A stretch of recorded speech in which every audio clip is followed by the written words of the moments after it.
21,933 organisations. जी हाँ, ये वो नंबर है जिनका एफसीआरए लाइसेंस पिछले कुछ सालों में कैंसिल हो चुका है और अब पार्लियामेंट के मॉनसून सेशन में एक नया और भी ज्यादा कंट्रोवर्शियल बिल टेबल हो रहा है, जो ये तय करेगा कि जब भी किसी एनजीओ का रजिस्ट्रेशन कैंसिल हो तो उसकी प्रॉपर्टी, बिल्डिंग किसके पास जाएंगी। तो आज समझते हैं एफसीआरए अमेंडमेंट बिल 2026 को पूरी तरह प्रोविजन बाय प्रोविजन, दोनों तरफ के आर्गुमेंट्स के साथ। सबसे पहले हिस्ट्री समझिए।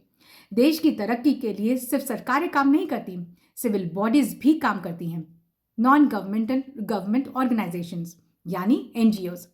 कई बार इन एनजीओज की फंडिंग डोमेस्टिक सोर्सेज से नहीं आती, फॉरेन से भी आती है, और इसी फंडिंग को अकाउंटेबल बनाने के लिए है ये act, foreign contribution regulation act FCRA, जो पहली बार 1976 में आया था, इमरजेंसी के दौर में। पर ऐसा करने की जरूरत क्यों पड़ी? क्योंकि फॉरेन फंडिंग से भी फॉरेन इंटरवेंशन का भी खतरा होता है। इस एक्ट में कई बार अमेंडमेंट्स आए। 2010 में इसे पूरी तरह बदल दिया गया। उसके बाद 2016, 2018 और 2020 में और भी अमेंडमेंट्स हुए और आज लगभग 16,000 ऑर्गेनाइजेशंस एफसीआरए में रजिस्टर्ड हैं, जिन्हें सालाना 22,000 करोड़ रुपए का फॉरेन कंट्रीब्यूशन मिलता है। 2026 का बिल इस सिलसिले की सबसे बड़ी और कंट्रोवर्शियल कड़ी है। अब इस बिल के पूरे प्रोविजन को एक एक करके समझते हैं, क्योंकि एसेट सीजर सिर्फ इसका एक हिस्सा है। सबसे बड़ा चेंज क्या है? सबसे बड़ा चेंज है डेजिग्नेटेड अथॉरिटी। सेक्शन 15 की जगह एक नया चैप्टर 3A आएगा, जिसके तहत जब भी किसी ऑर्गेनाइजेशन का रजिस्ट्रेशन कैंसिल, सरेंडर या एक्सपायर हो तो उसके फॉरेन फंडेड एसेट्स पहले प्रोविजनली इस अथॉरिटी के पास चले जाएंगे। इस प्रोविजनल स्टेज में अथॉरिटी ऑर्गेनाइजेशन की एक्टिविटीज और उसके फॉरेन कंट्रीब्यूशन का इस्तेमाल भी कंट्रोल कर सकती है। और अगर ऑर्गेनाइजेशन तय समय के अंदर नए रजिस्ट्रेशन का रिन्यूअल नहीं ले पाती तो एसेट कहाँ जाएंगे? एसेट परमानेंटली अथॉरिटी में चले जाएंगे। अब इन्हें ट्रांसफर या सेल के थ्रू डिस्पोज भी किया जा सकता है, जिसका पैसा कहाँ जाएगा? कंसोलिडेटेड फंड ऑफ इंडिया में। लेकिन इसमें एक एक्सेप्शन रूल भी है। अगर एसेट कोई धार्मिक स्थल हो तो अथॉरिटी को उसका रिलीजियस कैरेक्टर बनाए रखना होगा। जैसे मान लीजिए अगर एक एनजीओ अपने फॉरेन फंड्स का इस्तेमाल करते हुए कोई चर्च, मॉस्क या मंदिर बनाए और किसी वजह से उसका एफसीआरए लाइसेंस कैंसिल या एक्सपायर हो जाता है, तो गवर्नमेंट उस चर्च, मॉस्क या मंदिर का रिलीजियस कैरेक्टर नहीं बदल सकते। मतलब अब आप एक चर्च को कॉन्फिस्केट करके स्कूल नहीं बना सकते।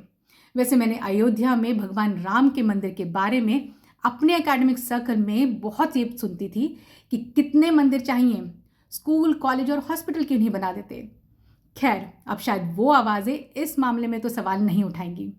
दूसरा, रजिस्ट्रेशन की वैलिडिटी 5 साल की है और एक्सपायरी से कम 6 महीने पहले रिन्यू कराना ही होगा। नहीं किया तो फिर से प्रॉपर्टी डेजिग्नेटेड अथॉरिटी के हाथ में। तीसरा, की फंक्शनरी की डेफिनेशन अब एक्सपैंड कर दी गई है। अब इसमें डायरेक्टर्स, पार्टनर्स, ट्रस्टीज, सोसाइटीज के ट्रस्ट के ऑफिस बेयरर्स भी शामिल हैं और ये सब पर्सनली लायबल होंगे जब तक वो खुद साबित ना कर दे कि उन्हें किसी भी मिस हैपनिंग की जानकारी नहीं थी। मतलब अगर आप किसी एक एनजीओ से जुड़े हुए हैं और वहाँ कुछ भी गड़बड़ हो रही है तो आप अपना पल्ला नहीं झाड़ सकते कि हमें तो कुछ पता ही नहीं था। चौथा, पेनल्टीज में भी एक इंटरेस्टिंग बदलाव आया है। मैक्सिमम इम्प्रिजनमेंट 5 साल से घटकर 1 साल कर दिया गया है।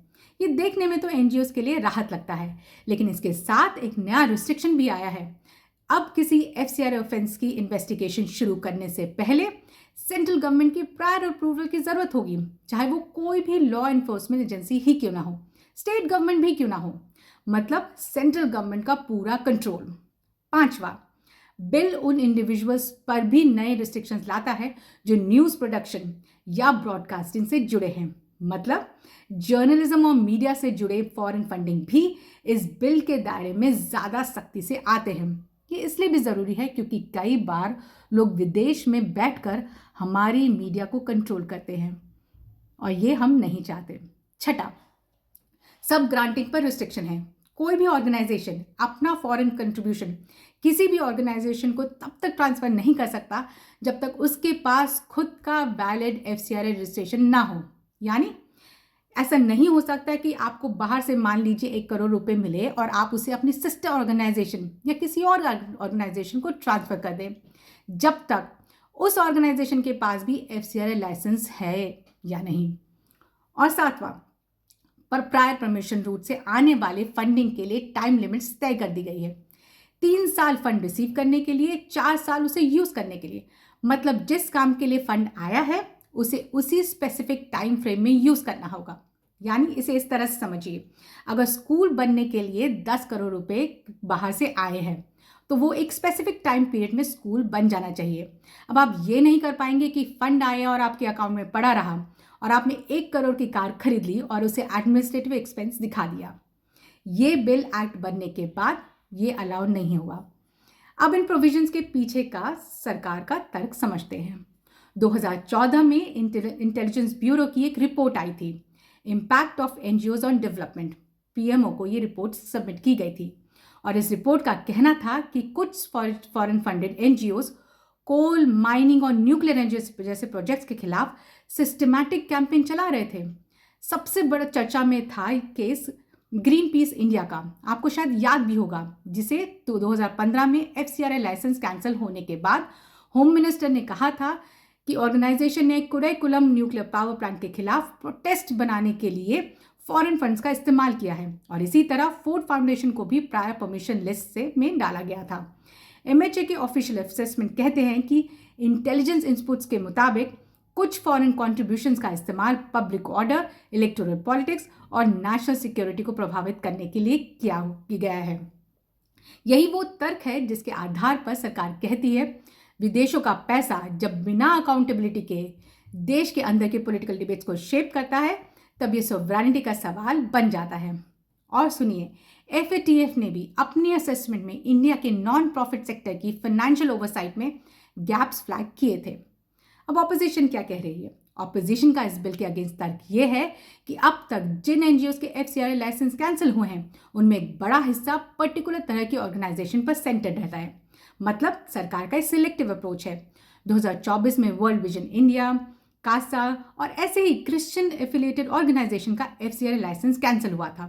कंपैशन इंडिया को तो आप जानते ही होंगे, उन्हें अपना ऑपरेशन बंद करना पड़ा। इंटरनेशनल कमीशन ऑफ ज्यूरिस्ट और एमनेस्टी इंटरनेशनल का कहना है कि FCRA की भाषा इतनी वेग है कि इसका इस्तेमाल आर्बिट्री तरीके से डिस्प्रोपोर्शनेटली माइनॉरिटी लिंक्ड इंस्टीट्यूशन के खिलाफ हो सकता है। अजीब बात तो है ही, क्योंकि आज भी इसका सबसे ज़्यादा ऑपोजिशन कहाँ से आ रहा है? क्रिश्चियन मिशनरी से ही आ रहा है। और ऐसा ये लोग अपने फॉरेन फंड्स के साथ क्या करते हैं हमें नहीं पता। चलिए दूसरे पॉइंट पे आते हैं। इस नए बिल में सबसे बड़ा लीगल सवाल क्या है? एसेट सीजर का एक एडमिनिस्ट्रेटिव अथॉरिटी के थ्रू होगा और खुद PRS इंडिया के एनालिसिस के मुताबिक जुडिशियल इंटरवेंशन लार्जली रिस्ट्रिक्टेड है इस पूरे बिल में। क्रिटिक्स कहते हैं कि इस बिल का article 300A is against right to property. Article 19 fundamental right है, ये हमारे कॉन्स्टिट्यूशन में जो दिया गया है, तो ये इतना आसान नहीं होगा। बात सुप्रीम कोर्ट तक तो जरूर जाएगी। देखते हैं आगे क्या होगा। चौथा, इन्वेस्टिगेशन के लिए सेंट्रल गवर्नमेंट की प्रायर अप्रूवल का प्रोविजन भी सवालों के घेरे में है। क्रिटिक्स का कहना है कि इससे इन्फोर्समेंट खुद सेंट्रलाइज हो जाता है। मतलब अगर सेंटर किसी ऑर्गेनाइजेशन के खिलाफ एक्शन नहीं लेना चाहती तो इन्वेस्टिगेशन शुरू ही नहीं हो पाएगी, चाहे स्टेट गवर्नमेंट या कोई एजेंसी कुछ भी कहे। पांचवा, न्यूज़ और ब्रॉडकास्टिंग से जुड़े इंडिविजुअल्स पर नए रिस्ट्रिक्शंस को प्रेस फ्रीडम की नज़रिए से भी देखा जा रहा है।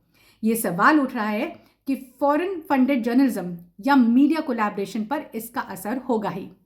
तो क्या इतना कंट्रोवर्शियल बिल पार्लियामेंट में पास हो पाएगा? ये बिल पहले मार्च में इंट्रोड्यूस हुआ था, लेकिन फिर इससे एक जॉइंट पार्लियामेंट्री कमेटी को भेजा गया था। इसमें 21 लोकसभा और 10 राज्यसभा के मेंबर्स थे।